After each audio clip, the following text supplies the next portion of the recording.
कहा कि अभवन वस्तु संबंधा उपमा परिकल्पक निदर्शना। अब निदर्शना के अलंकार के विषय में आज हम बता रहे हैं।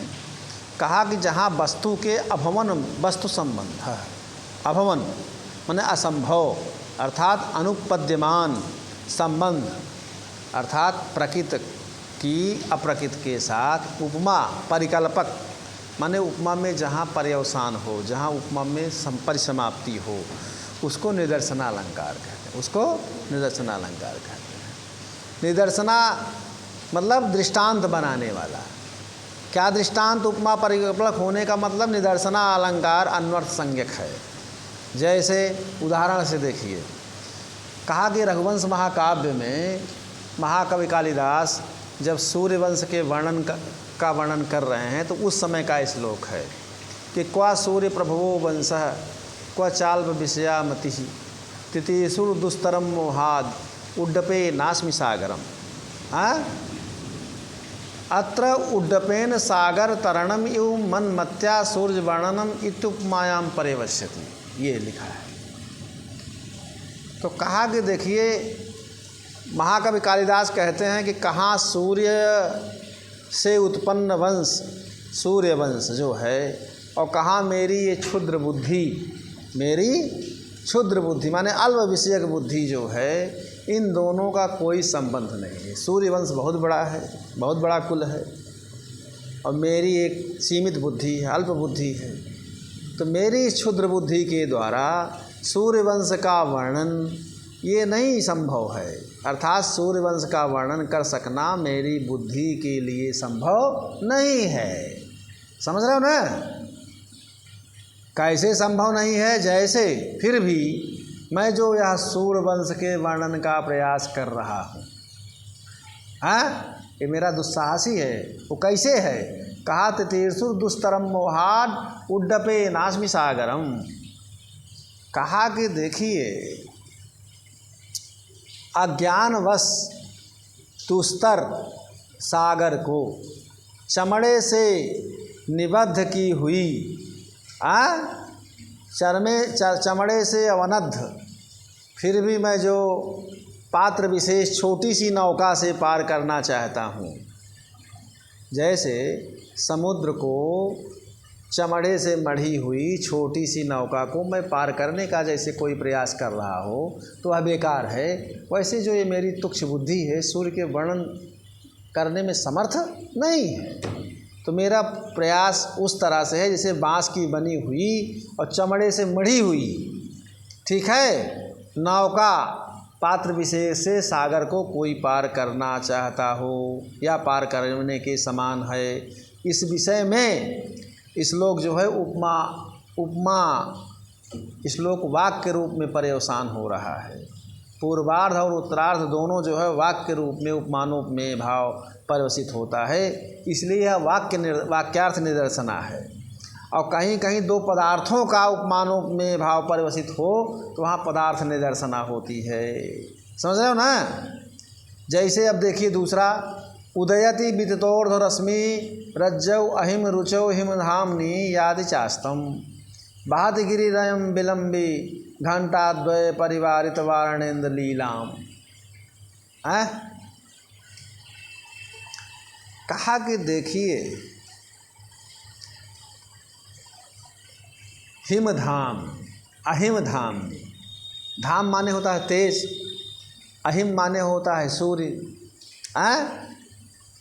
तो जिसकी किरण रूप रश्मियाँ ऊपर को फैल रही हैं।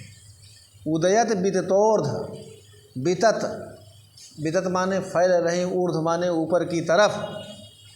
उदयति रश्मि, सूर्य की रश्मियाँ ऊपर की तरफ फैलती है ना। अच्छा, और अहिम धाम में अर्थात सूर्य के उदय होने पर अब क्या होता है, हिमधाम याति चास्तम, जब सूर्य का उदय होता है तो हिमधाम माने चंद्रमा का अस्त होता है। चंद्रमा के अस्त होते समय क्या कर रहा है? बहत गिरिरयम, अयम गिरिरय, अयम गिरि, यह जो पर्वत है, विलंबित घंटाद्वय परिवारित वारणेन्द्र लीलाम। वारणेन्द्र मतलब हाथी, कहा ये कैसा है कि कहा कि ले पर्वत पे लटकते हुए 2 घंटों से युक्त हाथी की शोभा को धारण कर रहा है। जैसे हाथी के दोनों तरफ 2 घंटे लटका दिए जाएं, वैसे रैवतक पर्वत माने इधर सूर्य है इधर चंद्र है, तो मानो रैवतक पर्वत के समान लटकते हुए 2 घंटों से युक्त हाथी की शोभा को धारण कर रहा है। तो यहाँ दूसरे हाथी की शोभा को दूसरा पर्वत कैसे धारण कर सकता है? यह संबंध अनुपद्यमान है, समझ रहे हो नहीं? अर्थात नहीं धारण कर सकता है। फिर भी वारणेन्द्र लीला यह पदार्थ का रैवतक पर्वत के साथ संबंध अनुपन्न होकर के उसके समान शोभा को धारण करता है। यह उपमा में पर्यवसित माने समाप्त होता है, इसलिए यह पदार्थ निदर्शना का उदाहरण है। क्या है? पदार्थ निदर्शना का उदाहरण है। और एक ठो बता देते हैं। दोर्भ्याम तीर्षति तरंगवती भुजंगम मादादुमिच्छति करे हरिणांगबिंबम मेरुम लिलिंघयिषति ध्रुव में सदेव यस्ते गुणान गदित मुद्यत मादधाति। कोई राजा का वर्णन कर रहा है कि हे राजन देव, हे देव माने हे राजन, तुम्हारे गुणों का यदि कोई वर्णन करने का प्रयत्न करता है तो पहली बात तो आपके गुण इतने हैं कि उसका वर्णन करना ही संभव नहीं है, वो अपरिमित हैं। लेकिन यदि कोई आपके गुणों का वर्णन करना चाहता है तो वह क्या है, कैसे है? वह तरंगवती भुजंग अर्थात समुद्र को बाहुओं से, अपने बाहुओं से पार करना चाहता है। समझ रहे हो नहीं? दोर्भ्याम माने दोनों भुजाओं से, तितीर्षत तरंगवती भुजंग मतलब अपनी इन 2 बाहुओं से समुद्र को पार करना चाहता है। यदि कोई आपके गुणों का वर्णन करना चाहता है तो मानो वह छोटा मोटा काम नहीं कर रहा, अपनी इन 2 भुजाओं से समुद्र को पार करना चाहता है। दोनों भुजाओं से समुद्र पार कर पाओगे? हैं? बड़े बड़े स्टीमर एक से एक हैं, आज तक पार ही नहीं कर पाए, तो तुम कहाँ से पार करोगे? और क्या है? कहा चंद्रमा को मादातुमिच्छति करे हरिणांक बिंबम, कर माने हाथ, माने हाथ सो चंद्रमा के बिंब को पकड़ना चाहता है। चंद्रमा आकाश में है, उसका बिंब, तुम्हारा हाथ कितना भी, तो अपने हाथ से अगर चंद्रमा के बिंब को पकड़ना चाहते हो तो वह कितनी बड़ी दुस्साहस है। क्या हाथ से चंद्रमा के बिंब को पकड़ा जा सकता है? नहीं पकड़ा जा सकता है। मेरुम लिलिंघयिषति ध्रुव में सदेव, और मानो और क्या करना चाहता है? मेरू पर्वत को मानो लांघना चाहता है।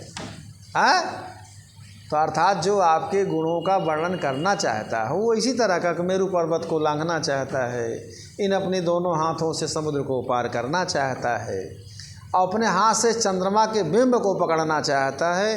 अर्थात आपका गुण इतना सरल नहीं है, आप अपरिमित हैं महाराज। ठीक है, ये बात कह रहा है, समझता कि नहीं? तो इस उदाहरणों से क्या नाम से निदर्शन अलंकार जान लो। हैं? समझ रहे हो नहीं? और बता दें? और कहो तो कर दें एक ठो। अलंकार का बता रहे हैं, परोक्तिर्भेद कई श्लिष्टई समासोक्ति ही। कहा श्लेष से युक्त भेदक विशेषणों के द्वारा पर अर्थात अप्रकृत के व्यवहार का कथन समासेन संक्षेपेण उक्ति ही समासोक्ति। 2 अर्थों का संक्षेप में कथन होने के कारण उसे समासोक्ति अलंकार कहते हैं। 2 अर्थों का संक्षेप में जहाँ क्या नाम से कथन हो उसको समासोक्ति। अब देखिए स्पष्ट करते हैं उसको। ठीक है? हाँ, देखिए कहा प्रकृतार्थ प्रतिपादक वाक्य न श्लिष्ट विशेषण माहात्म्यात्। कहा प्रकृत माने प्रस्तुत माने उपमेय। ठीक, कहा प्रस्तुत अर्थ के प्रतिपादक वाक्य के द्वारा श्लेष युक्त विशेषणों के प्रभाव से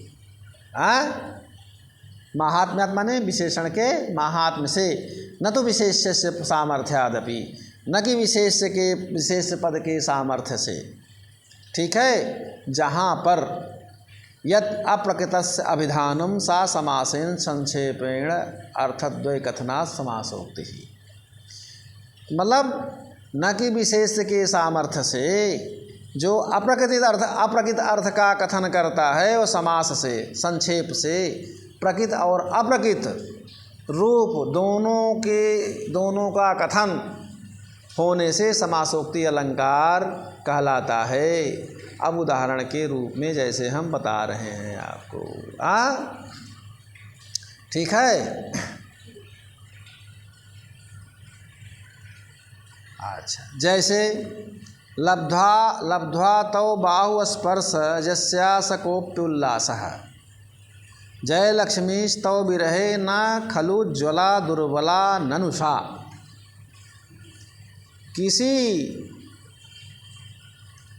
देखिए, अब यहाँ पर कोई कह रहा है कि तुम्हारे बाहु के स्पर्श को पा करके, तुम्हारे बाहु का स्पर्श को पा करके, लब्धा तव बाहु स्पर्श यस्यासकोप्युल्लासः, जिस वह कुछ अनिर्वचनीय प्रसन्नता को ही प्राप्त होती है। माने वह प्रसन्नता एक विलक्षण प्रसन्नता को प्राप्त होती है जिस प्रसन्नता का वर्णन नहीं किया जा सकता। कहा, कैसे कहा, जय लक्ष्मी तव विरहे न खलु ज्वला दुर्बला ननुषा। वह जय लक्ष्मी तुम्हारे वियोग में प्रसन्न नहीं है, अर्थात तुम्हारे बाहों को पा करके वह अनिर्वचनीय प्रसन्नता को प्राप्त होती है, लेकिन तुम्हारे वियोग से वह प्रसन्न नहीं है। निश्चय ही वह दुर्बल, ननु निश्चयेन सा दुर्बला जाता, वह निश्चय ही दुर्बल हो गई होगी। तुम्हारे वियोग में वह निश्चय ही दुर्बल हो गई होगी। यहाँ केवल विशेषवाचक जय लक्ष्मी शब्द है। यहाँ केवल ही विशेषवाचक पद क्या है? जय लक्ष्मी शब्द है। वह अप्रकृत माने कांता, कांता रूप अर्थ का वाचक यहाँ नहीं है, अपितु श्लेष युक्त विशेषणों के द्वारा जय लक्ष्मी शब्द नायिका का बोधक है कि वह नायिका तुम्हारे वियोग में अवश्य दुर्बल हो गई होगी। जय लक्ष्मी, ठीक है। तो यहाँ क्या नाम से वह समासोक्ति है कि नहीं? यहाँ समासोक्ति अलंकार है। कहने का मतलब है समासोक्ति में प्रकृति के व्यवहार का, प्रकृति के व्यवहार में अप्रकृत के व्यवहार का आरोप होता है समासोक्ति अलंकार में। समझ रहे हो कि नहीं? कहा कि समासोक्ति अलंकार में क्या होता है कि प्रकृति के व्यवहार में अप्रकृत के व्यवहार का आरोप होता है। ये समासोक्ति है। बात समझ गए कि नहीं? जैसे लब्धा तो बाहु स्पर्श, विशेष यहाँ नहीं है, अपितु केवल व्यवहार मात्र का आरोप होने से यहाँ जो है यह समासोक्ति अलंकार है। क्या होता है? यह समासोक्ति अलंकार है। प्रकृति में अप्रकृति के व्यवहार का जहाँ पर आरोप होता है उसी को क्या कहते हैं? समासोक्ति। बात समझे? बस ये है। अतस्मिस् तद्बुद्धि आरोप है। तो जैसे तुम्हारे यहाँ तुम्हारे माताजी के भाई तो मामा लगते हैं, और मान लीजिए माताजी के भाई के साथ कोई उनका मित्र आया हुआ है, तो वो भी तो मामा मामा बोलते हो ना, लेकिन वो मामा तो नहीं है।